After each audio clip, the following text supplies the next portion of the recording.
Alrighty. What's up, people?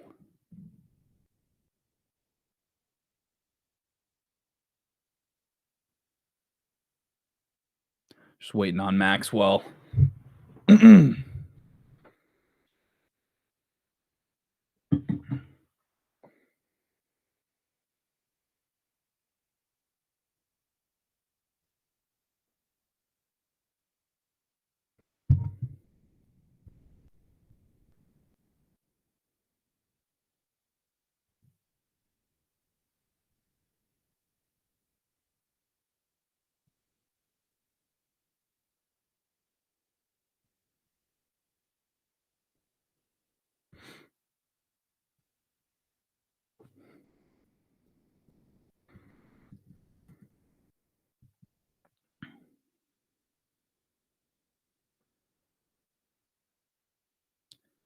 There he is.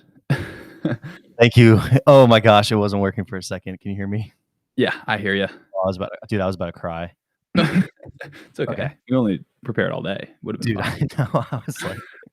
I was like, this can't be what's happening. All right, let me just add my media in here. Oh my goodness, dude, it's almost getting a little too easy. All right. It's almost like we're getting the hang of it. All right. Cut this part, or not cut this part, but can we go back to just us? Yeah, hit stage only. Heck yeah, dude. Oh, did that work? No. Cool. Spoke too soon. Good. Nope. Jordan Dyer screen, stage and media. Okay. Oh, there we go. Okay. And then if you hit E, it switches to the screen share, Jordy. Oh. See. Okay. I'll stop goofing off. All right, I'm ready. Yeah, quit goofing off. Sorry, all right. I'm ready. Let's get the people what they want. All right, let's do it. Welcome back to the Long Two, everybody. Welcome to another NBA episode. We are here to talk about two very exciting teams for you today. We got the Pistons, we got the Suns. We got two great defensive teams, two teams that are overachieving, I would say. Max, how are we doing?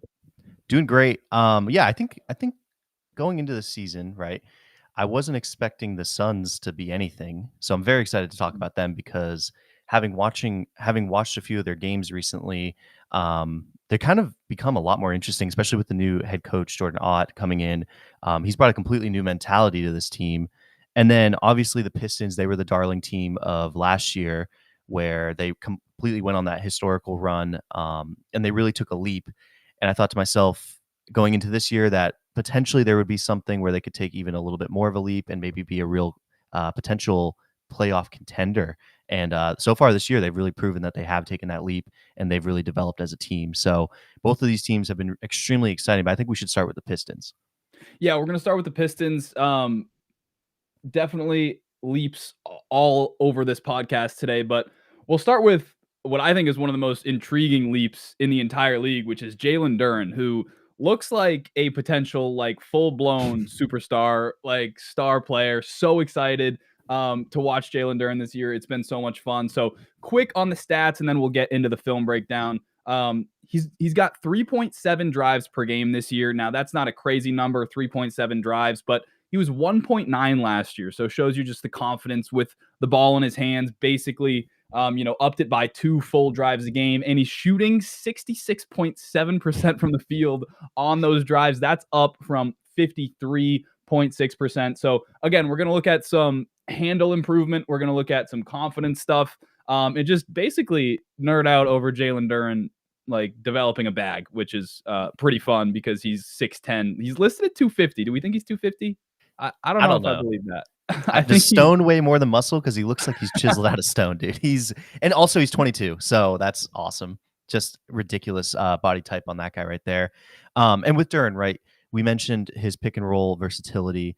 He's 10th in the NBA in points per possession as a pick and roll man. So he is really getting it done as the roll man in these pick and roll actions. And then he's 6th in the NBA in pick and roll, in points per game as a pick and roll man. So he is scoring the basketball effectively as that roll man in the pick and roll. The difference between points per possession and points per game, as we've discussed, it's when the possession ends in a turnover, an assist, or a made basket. Versus points per game is obviously just Jalen Duren himself scoring. And then he's second in the NBA behind Giannis in field goals made under 5 feet. So clearly he has been upping his game Wow. here, and it's obviously just adding some strength to that frame. Adding the strength, I don't think was the problem. I think adding the skill is the incredible part. When you look at the frame that he's working with, we can just look at this.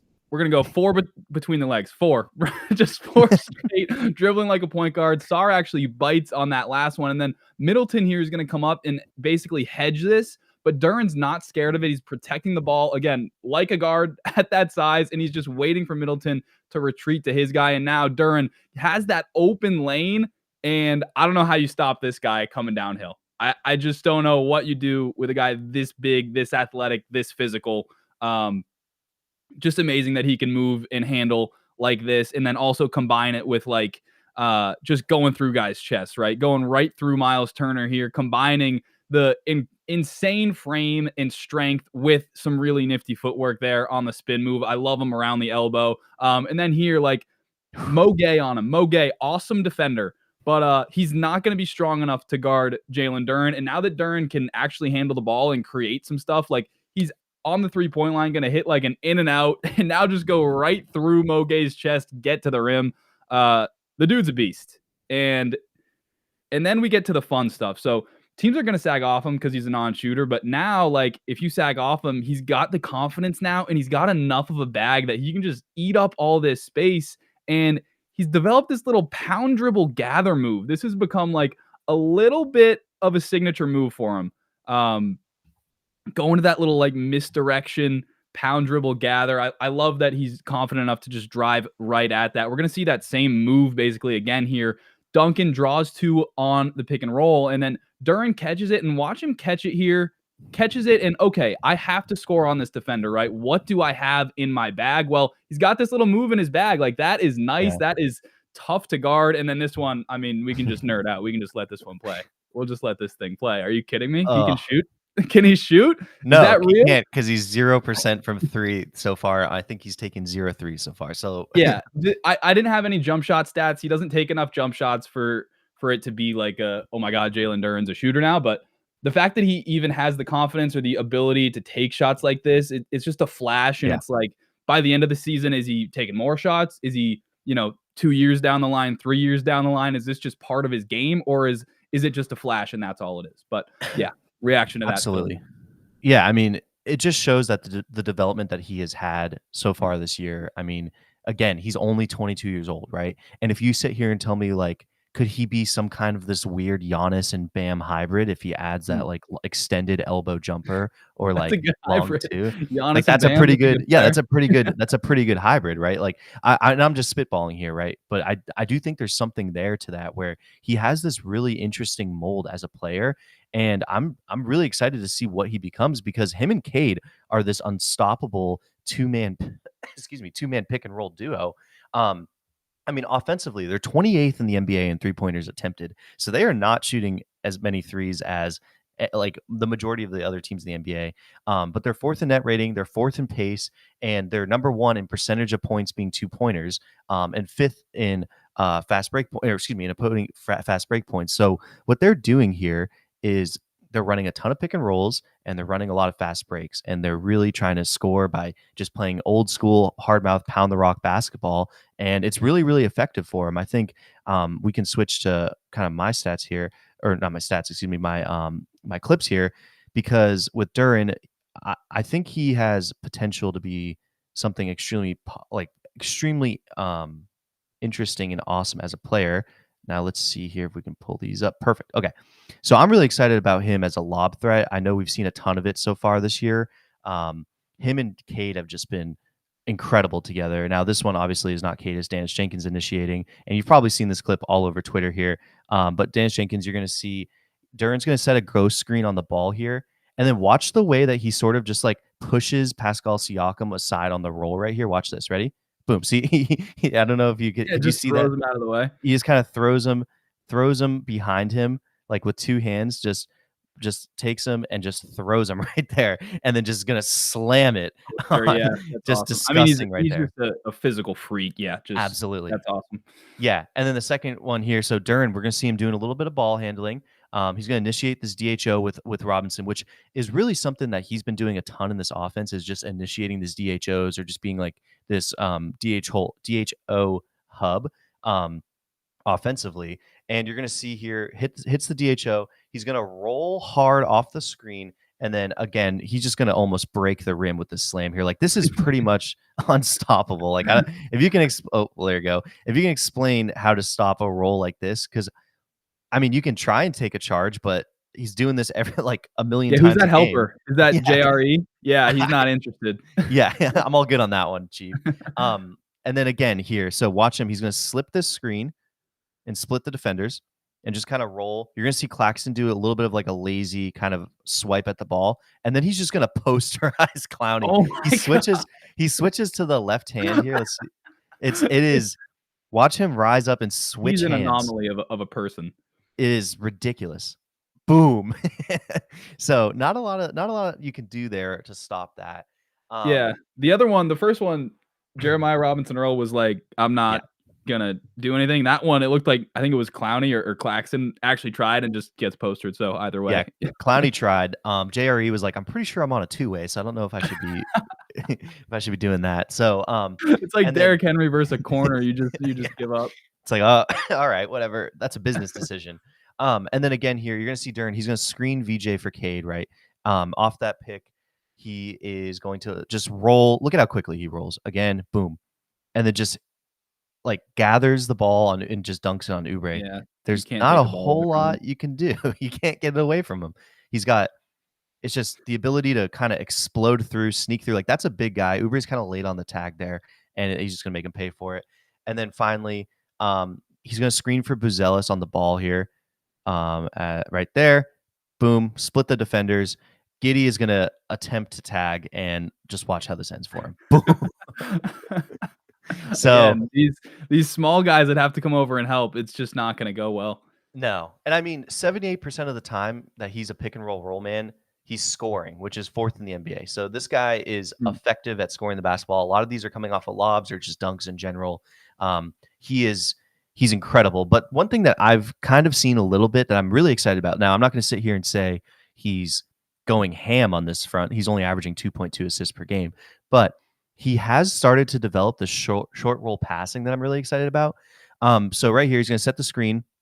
He's going to get the ball on the short roll. And then look at this right there. Boom. Just a little pass to Asar who's cutting baseline. It's nothing like that ridiculous, right? Like it's not anything that's kind of mind blowing or anything, but it's an exciting step for a player that has a lot of development that he can do, right? Because this is a type right there. You see the defense collapsing. That's a good heads up basketball play. The ability to just pass over Svi and hit Asar on the cut. Like this is something that Yeah, I'm just just quick, simple reads actually go a long way in the NBA, and you don't sometimes notice them when guys are making those passes really easily, but I think you notice it when guys aren't. Like, I notice yes. it with really raw young guys. I'm like, "Oh my god, it's such an easy read." But yeah, I mean, during, the versatility, I think, is really sticking out. Absolutely. And then again, so this one I'm excited about because this one to me was a little bit more interesting. So he's gonna look off is it Trenton Watford? I know it's Yeah, Watford. Yeah, Trenton. So watch him like kind of look off Maxi and Watford there, right here and hit it to Karras in the corner. Okay. So he's gonna look him off, boom. And it's like a millisecond. It's very quick, but it's something that like that is something, right? That's not nothing on the short roll and hitting a bullet of a pass over to Karras for three. And again, with what we're describing, right? Teams are going to try and figure out how to stop this pick and roll with Cade and Duren. And surrounding him with shooters like Tobias and Duncan Robinson, it just makes the floor way more spread out. And if he can initiate on the short floor, oh my goodness, initiate on the short roll, like there's a lot more opportunity here for him. So again, set the screen, get the ball, and then this one is interesting to me because he makes a really nice read because Hunter is out of position because he has to roll to tag. Like he leaves Harris to tag him mhm. right there. So Hunter goes in to go make this tag because Duren beat everybody, and he's gonna know that there is a wide open Tobias Harris right there and just hit him for three. So that was something that I was really excited about. And then this one, Jordan, have you seen this play yet?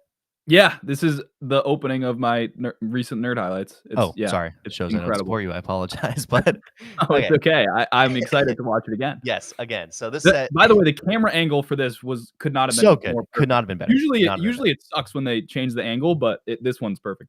Yeah. Now you tell me. I don't know if this was even enough of a roll to be considered short roll, but I still wanted to include this action, or excuse me, this set because it was so beautiful. So here, Cade's gonna be taking the ball up, passes it to Ivy. Duran's gonna back screen Cade's man, and then a little like enough of a roll right there for a short roll. Cade's gonna go around the screen by Ivy and just cut. Look at this beautiful pass. Boom. Could not be more beautiful right there. And let's Yeah. just watch it in full speed without some commentary here because I think it's just a wonderful basketball play and it got me really excited. So right here, boom, just a Yeah, beautiful it's a pass. great read, and it's like awareness. Like he actually set the screen on Ajax. Ajax is now trailing Cade, and Duran knows when Duran catches the ball, he's like, Cade's gonna be open because I just hit Ajax. I know he's trailing, and it's like it's just simple, instant reads like that. You're right. He's definitely made um a bit of a jump there as a passer. So I think, I mean, how far are we going with Duran? How excited are we? Are we freaking out? Are we all? I mean, all star right now, obviously, but Yeah. like, what is the future like for him? What does this development mean? Is this a flash in the pan? Is this as good as it gets, or does he have more in him? Does he become like a true, like perennial all star? Man, it's a great question. And I don't know. Like, I think the amount of excitement I have for him right now, just in terms of the step that he's taken so far this year with the development, I don't know what the limit is. Um, if you tell me that he develops this 3-point jump shot, I would probably say that that's just far fetched, and I don't know if that's going to happen. But I really think he can be this borderline perennial all star and a really, really great number two to Cade and on an awesome Pistons team.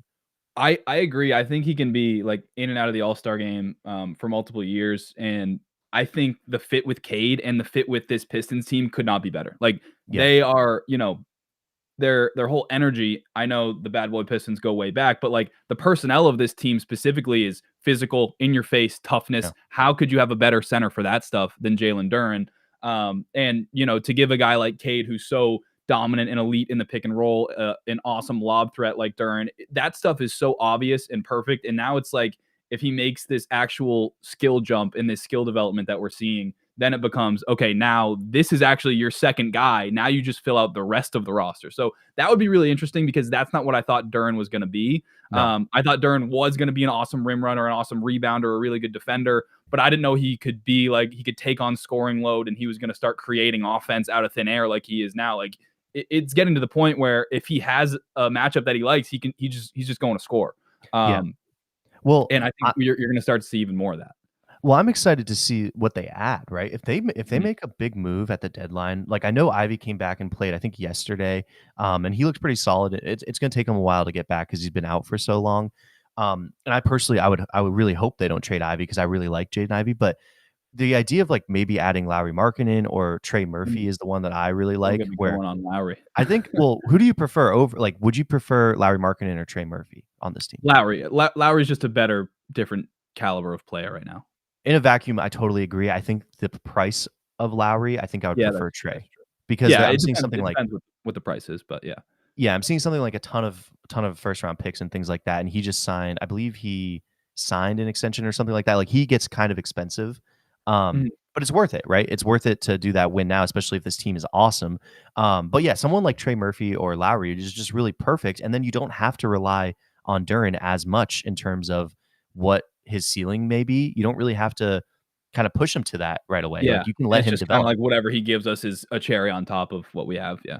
Absolutely. And then especially with guys like the two that I mentioned, like that they really can stretch the floor in a way that just Mhm. opens up so much more possibilities. Like the addition of Duncan Robinson has been really, really important for this team, right? Because when you lost Beasley, then he was like one of the best shooters, if not the best shooter in the NBA last year.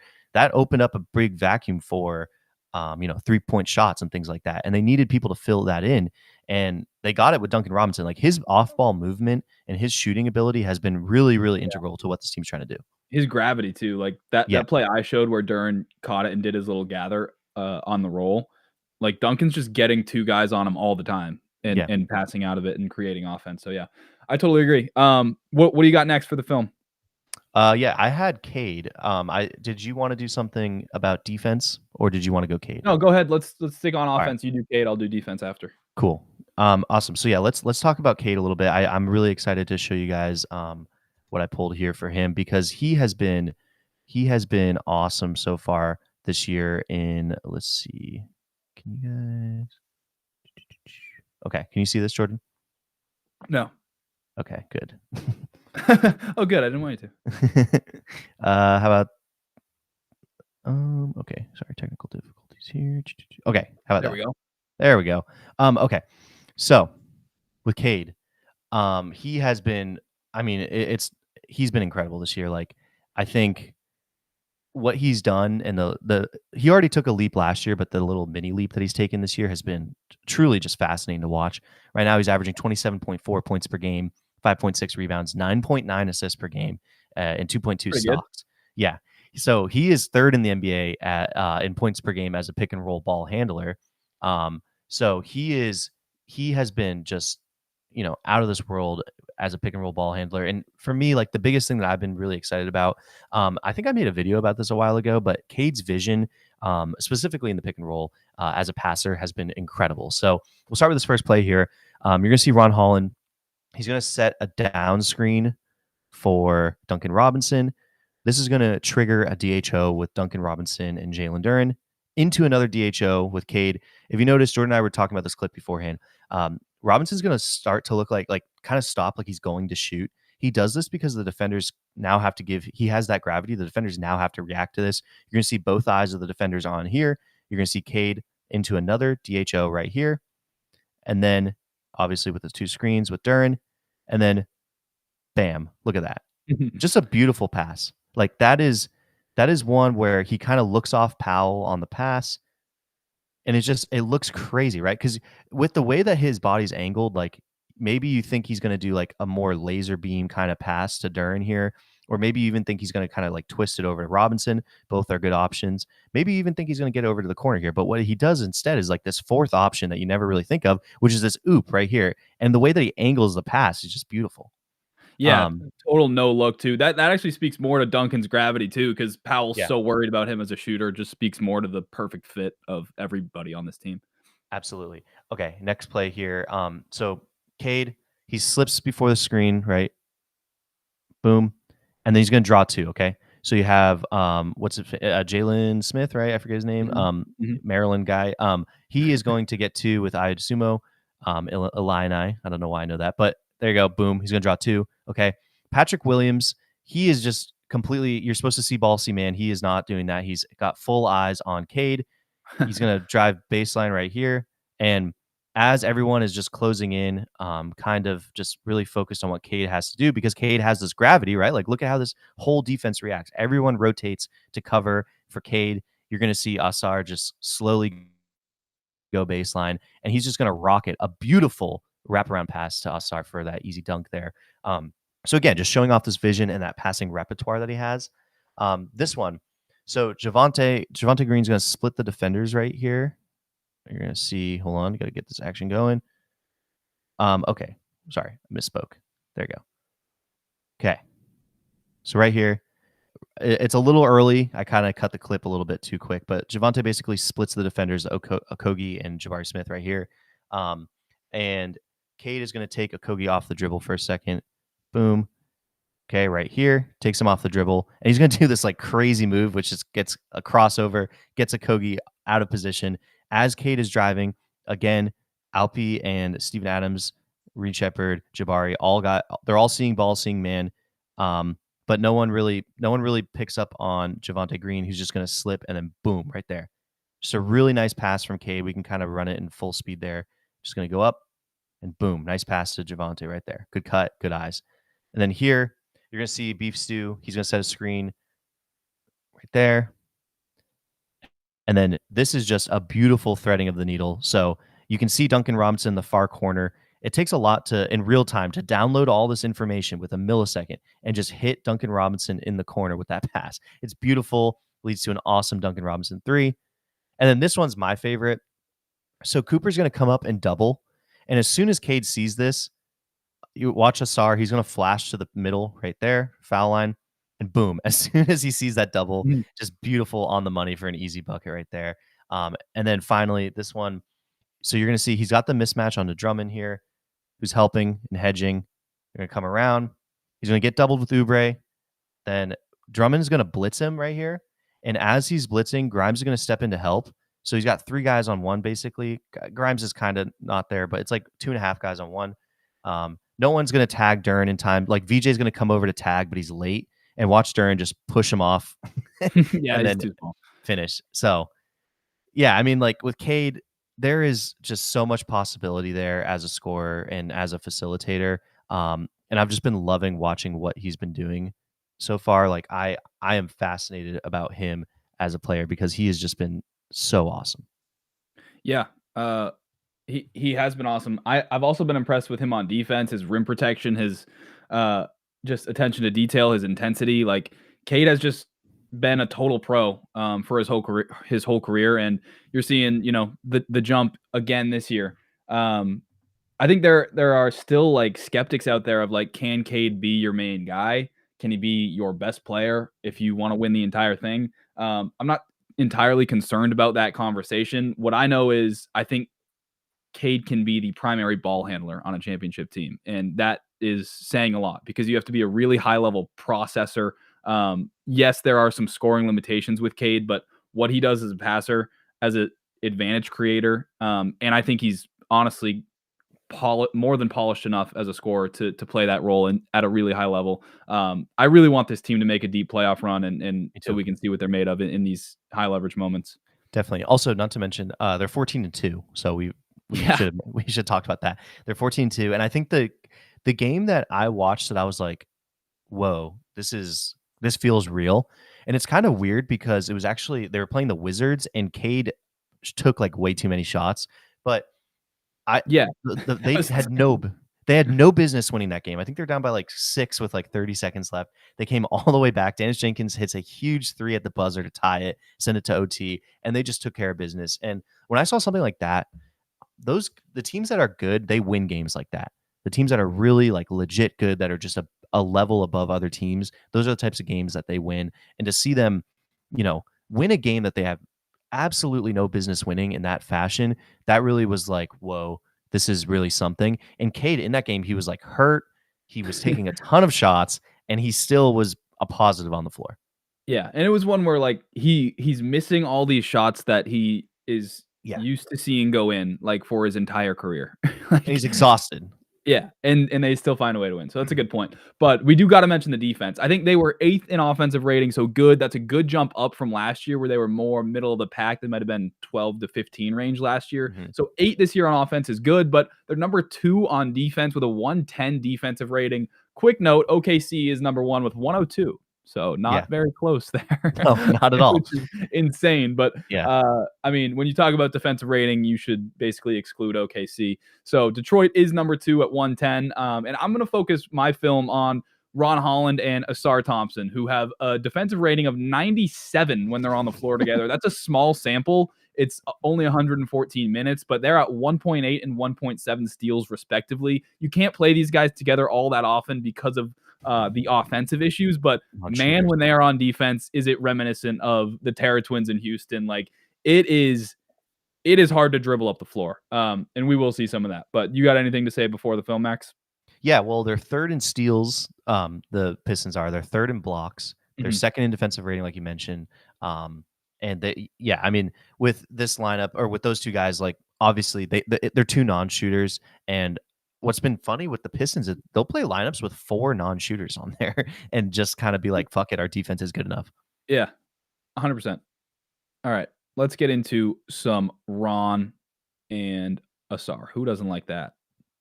That's what you came here for, I think. Yes. For Nagy asked us in the chat, can Tobias Harris and Duncan Robinson score 10 plus? Yes. I think he's Yeah, asking for a yeah. bet for tonight potentially because they're playing the I Pacers. think I think yes. Honestly, yes, I would definitely take that bet if that's an option. All right. Let's get into it. Let's get into the defense on this team. Ron Holland guarding Cole Anthony here. Jericho just slips out of this screen, so Ron just has Cole Anthony one-on-one, and Cole gonna try to drive, but yeah, come right into my office where Ron Holland can just slide and mirror the drive, be physical. Great hands, takes it away. That's just easy stuff. I love this one. Dennis Jenkins pressuring. Ron Holland is gonna meet JRE up at the logo, and the Pacers did this to themselves, man. Like the Pacers. Yeah. Defensive style last year is why teams are playing like this. I'm not saying the Pistons wouldn't be playing like this, but just overall across the league, you're seeing a crazy uptick in pressure. And when you got Ron Holland pressuring like this, can just swoop around here, get his hand in there. And then Jenkins, like shout out to Dennis Jenkins, man. This guy has just come in out of nowhere, didn't know his name until 2 weeks ago, and now he's making plays like that. Holland with the easy finish. Now it's time for Asar, who I mean, he's making an all defensive first team case. It's pretty simple. Puts his hand up here to contest and then keeps his hand up in the gap. Now he's back up guarding Grimes, and he's got some of the most active hands in the entire league. Not only does he have like the best hands in terms of accuracy and just going to poke that away, but it's constant activity. You can't relax for a second when Asar is around you. Here he is guarding one of the other best athletes in the league, Ja Morant. Ja just hits him with a little hezzy and a blow-by attempt, but that doesn't work when Asar's on you. So he just takes that one too. Just a ridiculous athlete being able to move and slide his feet like this. And then again, the hands are they're the class of the NBA. Yeah. It's like him, Caruso, Kaysen, a couple other guys maybe, but Asar is near or at the very top of that list when you talk about hands.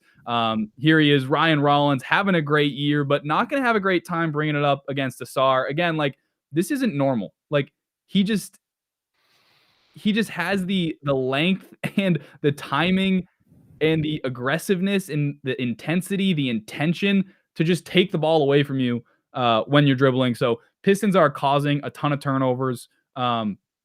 Both Ron and Asar are a huge part of it. The lineups when they're in together are cinema. I understand that you can't do it a lot, but man, is it fun when they do. It is fun. And also those guys are some firecrackers. Like when it's a lineup with like Beef Stew, Asar and Ron Holland, it's like, okay, which one of you guys is getting into a fist fight right now? I can't wait to see. Nagy asks, can they go over 235 overall points tonight? They're playing the Pistons, Nagy. They're playing the Pacers. The Pacers cannot score. Everybody's hurt, and the Pistons have good defense. And I'm also worried that if this is a blowout, you'll get some scrubs in the game. I would definitely take the under on that. Oh man, now if that misses, we just lost a viewer. We lost. Yeah, sorry. Yeah, please. I would under. I would take the under. Definitely not gambling advice, but under. Not gambling advice though, but I would take the under. Sorry to kind of sidetrack us there, but yeah, man, the defense is incredible. Those guys are freaking ridiculous. Just it's got to be when you're a guard and you're going up against the Pistons, you must just be like, fuck. Somebody else, please take it up. Can we have the forward take it up so I don't have to? Yeah. Also with that too, it's got to account for their depth as well. Like the other night they were playing legs. And their youth, their energy, just everybody, the all out effort. Yeah, all of it. Well, I was thinking about it, like the other day they were playing the Bucks, and I was like, Javonte Green gives them great minutes. And Ron Holland, obviously, Chaz Lanier, shout out Go Vols, Tennessee, like that guy can shoot the hell out of the basketball. Clintman, like I still have hope for him. Like he'll get in every once in a while. And Clintman, shout out, did not see that coming. Nice. I listened to him on a podcast with KOC back when he was being drafted like a few years ago, and I was like, this guy's going lottery, and he went like late second round, and I felt really bad. I was like, damn, this guy's awesome. Like I hope he does well. So I've always kind of rooted for him.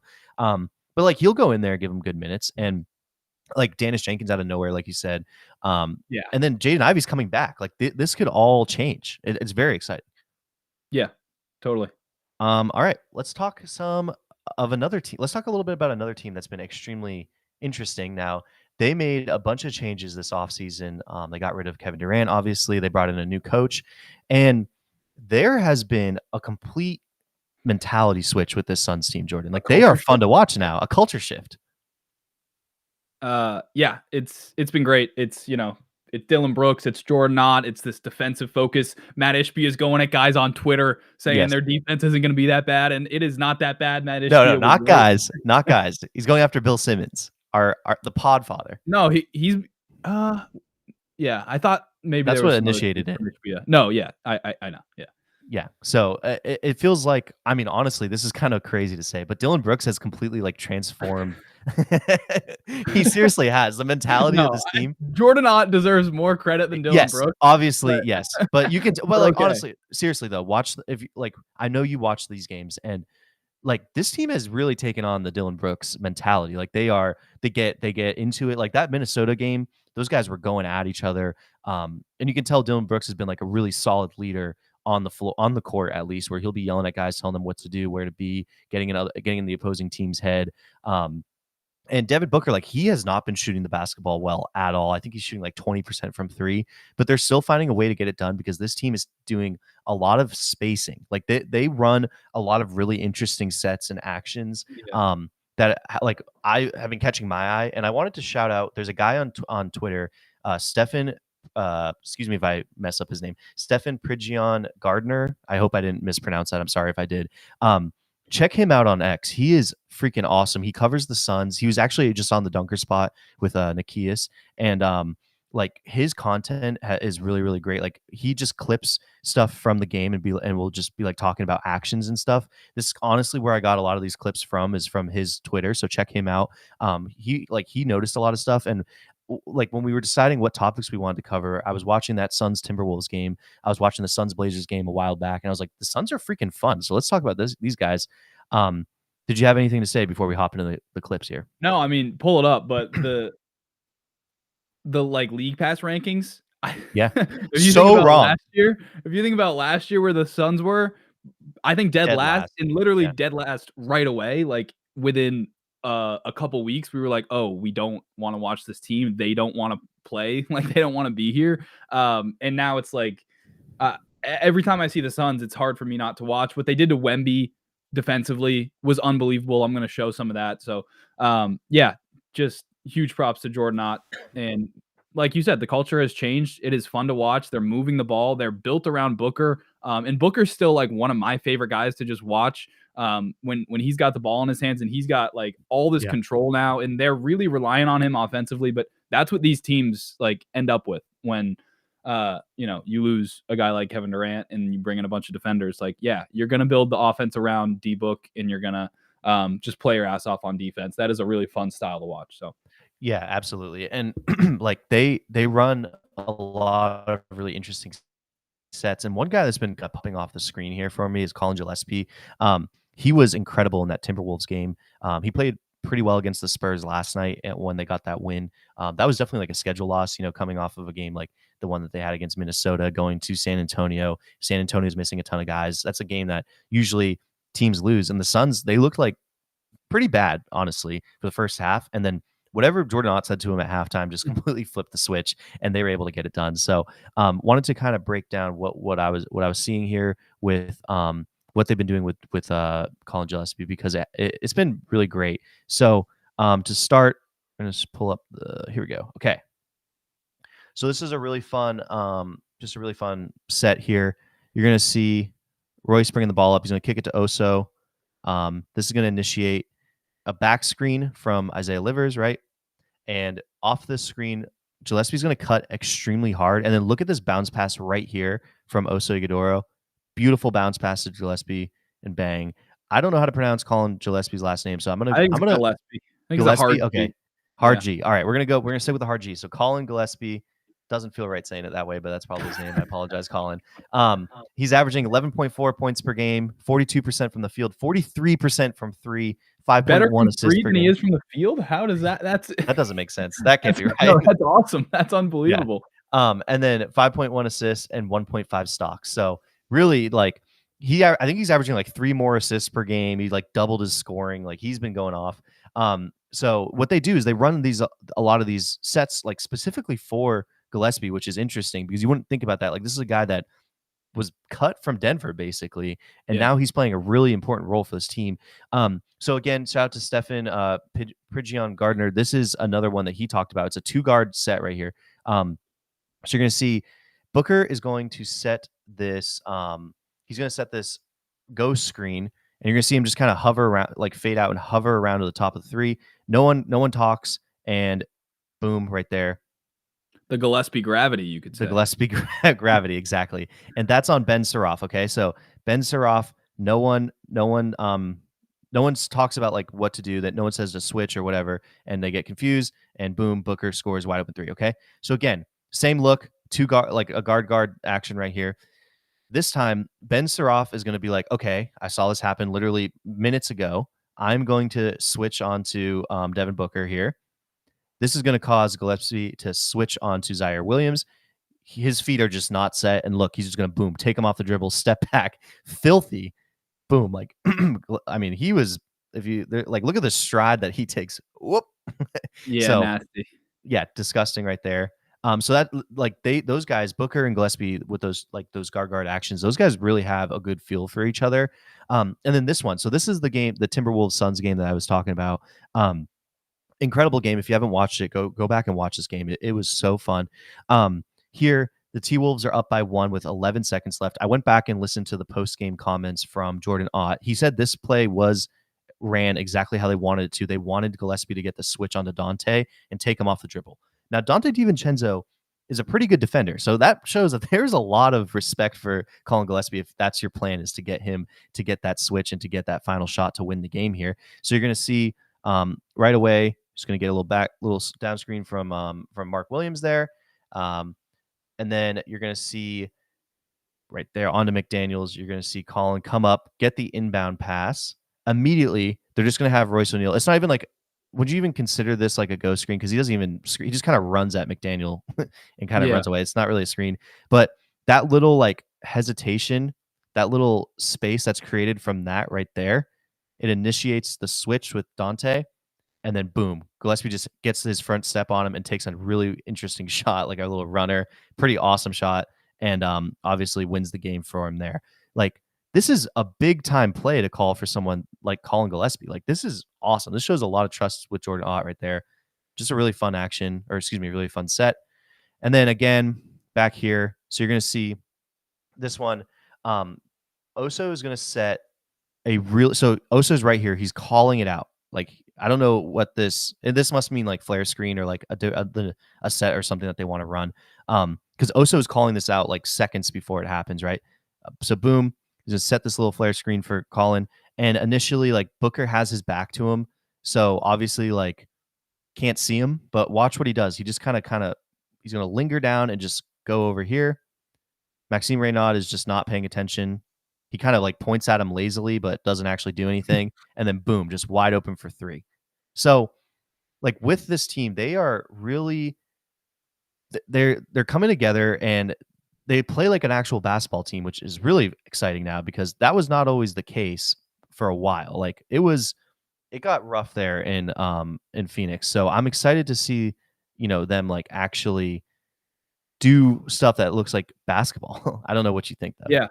No, I agree, and I think the Gillespie stuff has been really fun. Like you said, a guy that weren't totally sure if he was going to make it in the league, and now he's coming out and he's got this huge role, and he's like a top option on this offense. Is he the third best offensive player, the second best offensive player? Like you said, they're using him in real actions, and he is a major threat for defenses to try and stop. So yeah, it's been great.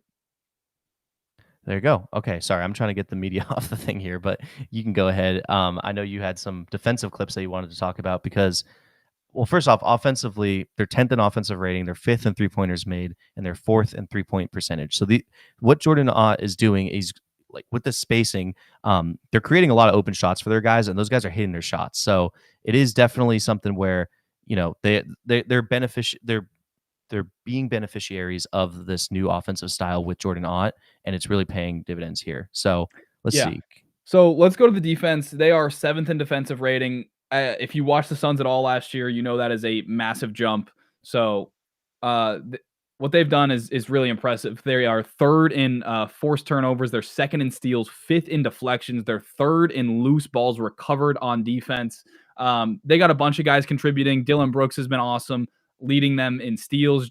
Goodwin is 3rd on the team in steals. at Yeah. 1.4, but he's 8th in minutes. So you think of like the steals per minute or steals per 100, steals per 36. Jordan Goodwin's been an absolute dog on defense. They just have a whole team of absolute dogs, it seems. So we are going to watch some defensive tape right now.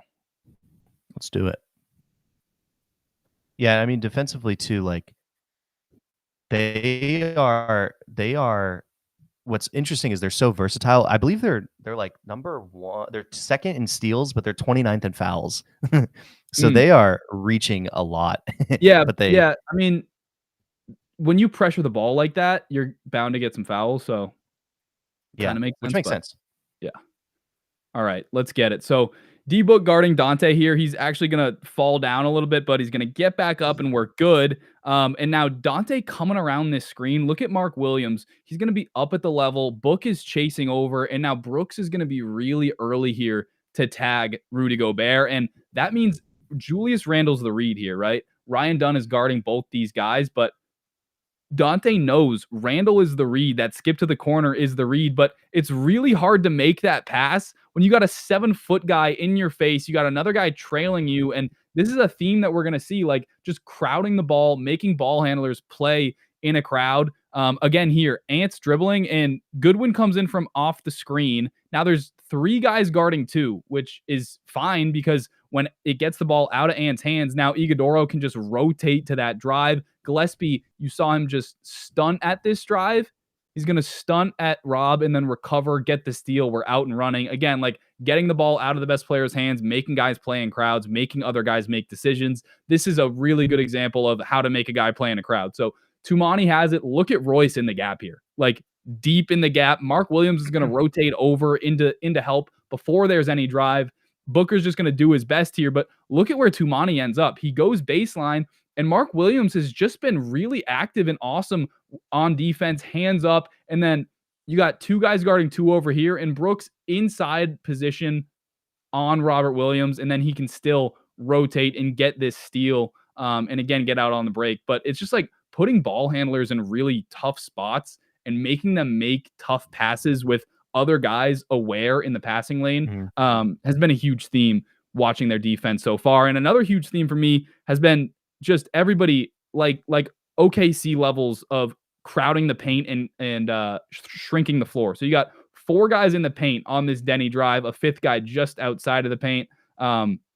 Booker gets his hand on this one, and then I think Brooks tips it, and then Dunn tips it, and they still can't get it. But bad pass here and another steal. So again, just collapsing to the ball, making guys play in a crowd. And then what they did to Wemby, like there's been so many videos made on this. I made a TikTok on it that did all right. But what they did to Wemby this game blew my mind. And I was actually really upset that we didn't get to see Wemby against them in the rematch. But watch them here. They're switching everything. So on this little action here, Grayson's going to switch on to Wemby, so there's never a clean catch for him. He's never going to have a second where there's not somebody attached to his body, and Phoenix's personnel allows that with a lot of switchable guys. And then watch Dunn here. Here comes this cross screen. Dunn is going to react to this so well, knowing this is for Wemby, knowing Dunn has to get on top of this, and he does get on top of it. He fronts it. You're denying that catch. Now watch him push the catch out, be physical, push Wemby way off his spot. This play is designed to get Wemby a low post touch and a post up. Dunn pushes it all the way out to here. That's amazing in and of itself, but now he's also athletic to go up and tip this ball away. They say that you can just throw it up to Wemby. You can just throw it up and he'll go get it, but apparently not when Ryan Dunn is in the picture, because that's an incredibly athletic play to go up and get it. And I do want to talk a little bit about this communication on the backside. So both Book and Grayson are going to call out to Mark Williams. Like, watch this. They both put their hands up, pointing over to him. Grayson's grabbing him, shoving him over, like, you're the guy to go double. So just good, like, leadership on the defensive side, communication, and Williams is the guy who ends up saving it from going out of bounds. So their defense has been incredibly impressive. The effort, the communication, the activity, the steals, forcing turnovers, shrinking the floor.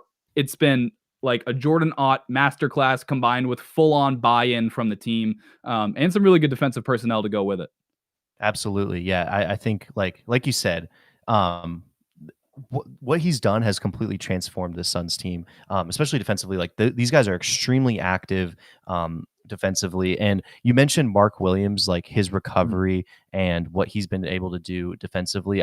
This is where I come in here. Well, actually, more so, Stefan. Again, shout out to him. Please check out his content. I got this from his Twitter because these clips were awesome. And I'm going to be honest with you, it was hard to find a bunch of Mark Williams switching tape. I just didn't have enough time to watch all the film to gather these clips. But I got 4 good ones from Stefan's Twitter here that I wanted to kind of break down a little bit more in depth, because one thing that's happening is Mark Williams, the guy that they traded for, obviously they didn't have a center coming into this year, and they drafted Malawach, who's a bit of a project, but they also brought in Mark Williams, and they kind of brought him in with the hopes that he could be this defensive anchor, and he's shown the ability to, he has the potential to do that. And really with him, it's starting because his switching has been really, really solid this year. Like he's not perfect, he still has areas where he can grow, but the switching has been like definitely a lot better than usual and has been impressive this year. So we'll start with the first clip here. Okay, can you see that? No, I don't see it. Okay.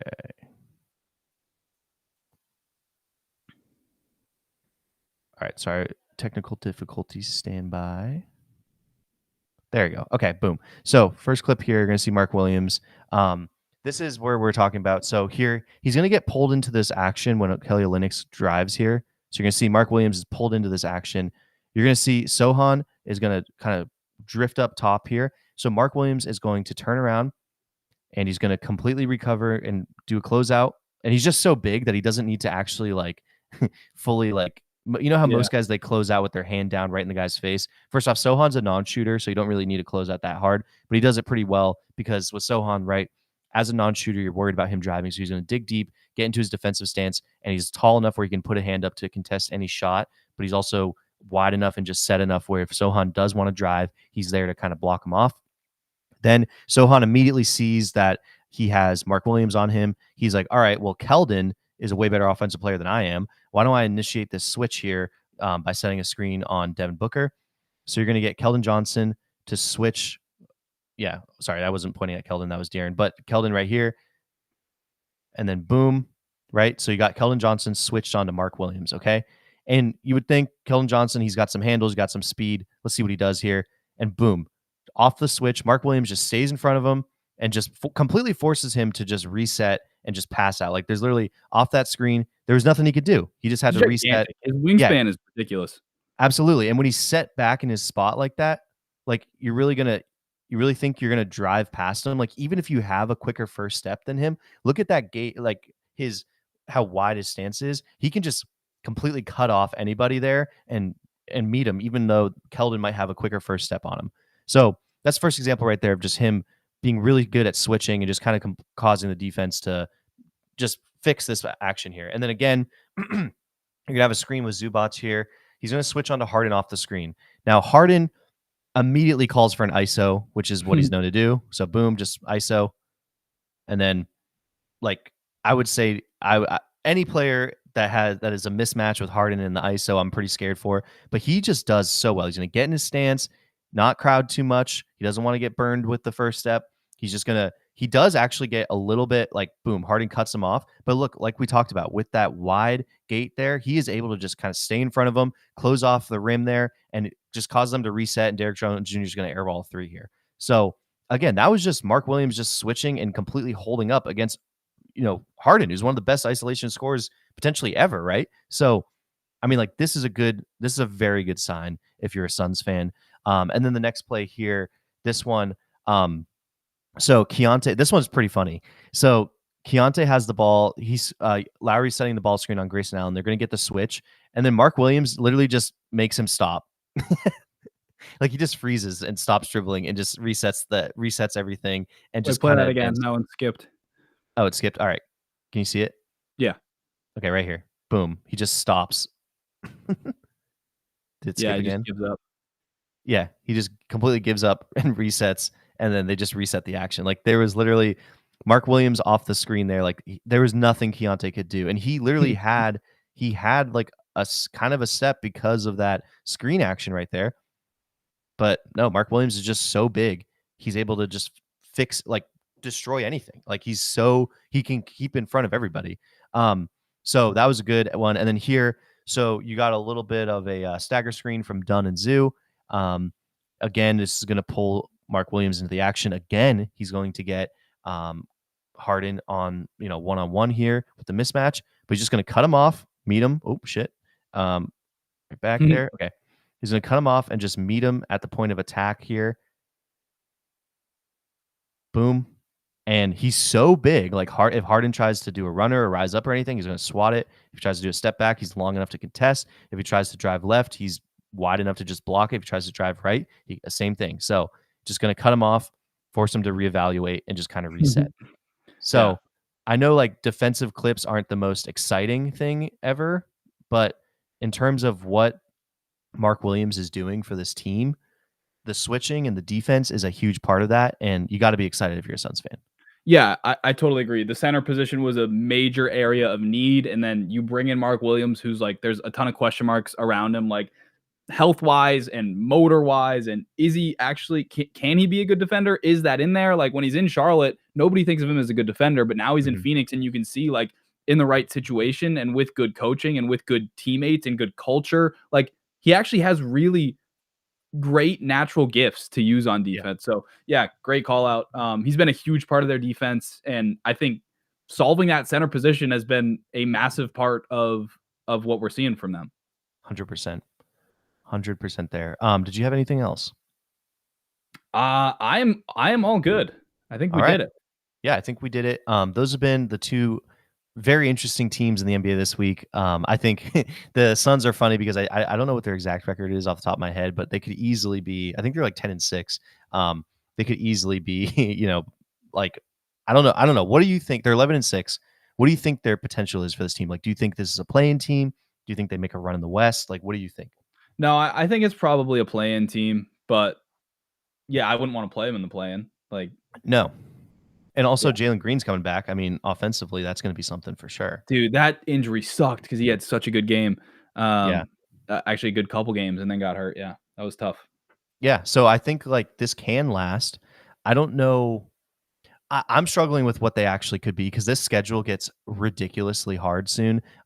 Like the fact that they won that T-Wolves game was pretty awesome. The fact that they won that Spurs game was awesome. Now they have the Rockets tonight. Then they play the Kings. Then they play the Thunder, the Nuggets, the Lakers, the Rockets again, the Timberwolves, the Warriors again, the Lakers, then the Pelicans twice, the Wizards, then the Cavs. All right, we get a little break there, Pels, Wizards. But I mean, dude, yeah, like let's run through it again. Rockets, Kings, Thunder, Nuggets, Lakers, Rockets again, Timberwolves, Warriors twice, Lakers again. Like holy hell. Yeah, that is so they could very easily be under 500 in a few weeks, but just wanted to highlight them now while they're winning. Well, I mean, that it speaks to like how important it is what they've done because we know in the West it's a gauntlet for everybody. So you got to take care of business on the games where you have it going or where you have a favorable matchup. So what they've done has been really impressive, and I'm still going to watch them all year and be very happy to. Definitely. All right. Anything else? Got any takes or anything? Close us out. Yeah, NBA is awesome. Okay, thank you all for listening. If you're on YouTube, please like, subscribe, leave us a comment, and give us some hype.